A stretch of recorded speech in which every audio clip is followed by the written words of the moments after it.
বিসমিল্লাহির রহমানির রহিম। আসসালামু আলাইকুম। কেমন আছেন সবাই? আশা করছি খুব ভালো আছেন। আমিও ভালো আছি আলহামদুলিল্লাহ।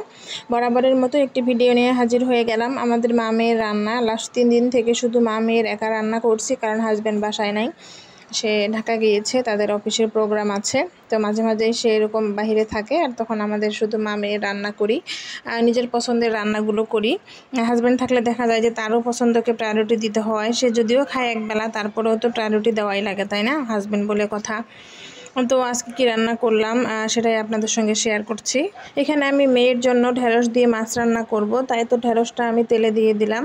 জাস্ট লবণ, হলুদ আর সামান্য জিরার গুঁড়া দিয়েছি, আর একটু পেঁয়াজ রসুন। অল্প একটু পেঁয়াজ রসুন না দিলে তো তরকারি কীরকম হবে? পেঁয়াজ রসুন ছাড়া তো তরকারি খেয়ে আমরা অভ্যস্ত নই, তাই মেয়েকে অভ্যাস করাচ্ছি, যদিও সে পছন্দ করে না, তারপরে অল্প করে দিচ্ছি।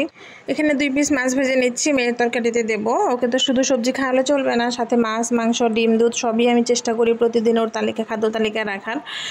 ভাত দিয়ে না খেলেও অন্যভাবে খাইয়ে দিই, যাতে সে মানে সুসম্পূর্ণ পুষ্টিটা পায় প্রতিদিন। যেহেতু এখন তাদের বাড়ন্ত বয়স, এখন আমাদের থেকে ওদের বেশি খাওয়ার প্রয়োজন পুষ্টিকর খাবারটা।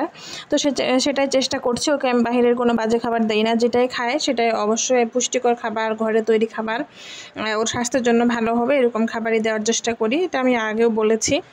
আর আমার জন্য করলা আলু ভাজি করে নিচ্ছি। আলুটা বাড়ি থেকে আনা, তাই তো আলুটা আগেই দিয়ে দিলাম পেঁয়াজ মরিচের সাথে, কারণ আলুটা সেদ্ধ হবে না, পুরাতন আলু তো ওই জন্য। তো আমি হলুদ আর লবণ, পেঁয়াজ, কাঁচামরিচ আর আলু দিয়ে নেড়ে চেড়ে আমি ঢেকে দেব। এটা কিছুক্ষণ সেদ্ধ হওয়ার পরে আমি করলাটা দিব, তাহলে আর করলাটা গলে যাবে না। আমি করলা গলে গেলে সে ভাজি খেতে ভালো লাগে না, তাই না?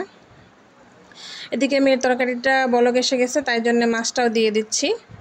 এভাবে বাচ্চাদের কিন্তু আপনারা তরকারি রান্না করে দিতে পারেন, যাদের বাচ্চা ঝাল খেতে পারে না। তো আমার মেয়েকে যদি আমি ঝাল তরকারি দিয়ে ভাত দিই, ও এক দুই লোকমার উপরে খাবে না, কারণ ও একদমই খেতে পারে না ঝাল। আর আমিও ট্রাই করি না, কারণ যেহেতু আমি বেঁচে আছি, আমি পারতেছি রান্না করে দিতে, তাহলে তো কেন কষ্ট দিব? আর ঝাল যে খাইতেই হবে বাধ্যতামূলক এমনটাও না, ঠিক আছে? বড় হলে একাই শিখবে, কোনো মানুষ ঝাল খায় না এমন আছে, আস্তে আস্তে ঠিকই শিখে যাবে। তবে চেষ্টা করি যখন আমরা খাই তখন সেখান থেকে 1-2 লোকমান দেওয়ার, যাতে সে একটু করে এখন থেকে অভ্যস্ত হয়। এই তো, তবে ওর যেটা মেইন খাবার সেটা আলাদা করেই দেই, যাতে ওর পুষ্টির অভাব না হয়। আর এই যে করলা ভাজি করতে গিয়ে বারবার করে কড়াইটা নড়ে যাচ্ছিল, ওই সময় মনে হচ্ছিল যে মানে আর নাড়বই না, ঠিক আছে? কারণ আমি যেহেতু ভিডিও করতেছি, আমি কড়াইয়ের যে ধরার জায়গাটা সেটাতে ধরলে ভিডিওতে আসবে না। তো এই জন্য এভাবেই কষ্ট করে নেড়ে নিলাম আপনাদের দেখানোর জন্য, কি আর করার। তো আমি ভাজিটা ভালো করে ভেজে নিব। করলা ভাজি কিন্তু ভালো করে ভাজতে হয়। পুরোটা আর ভিডিওতে দেখালাম না, কারণ বারবার কড়াইটা নড়ে যাচ্ছিল, ভালো লাগে না। আমার এই নতুন চুলাটাতে কড়াইগুলো এরকমই করে।